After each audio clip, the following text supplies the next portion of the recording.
maiwasan. Ang kamatayan ay makakamtan pag mayroong nagawan. Sabihin mong gwardiya ka lang, huwag ka namang ganyan.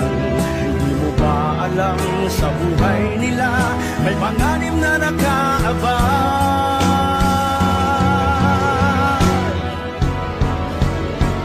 Ang kailangan mo'y kunting unawa kung mahigpit sila minsan.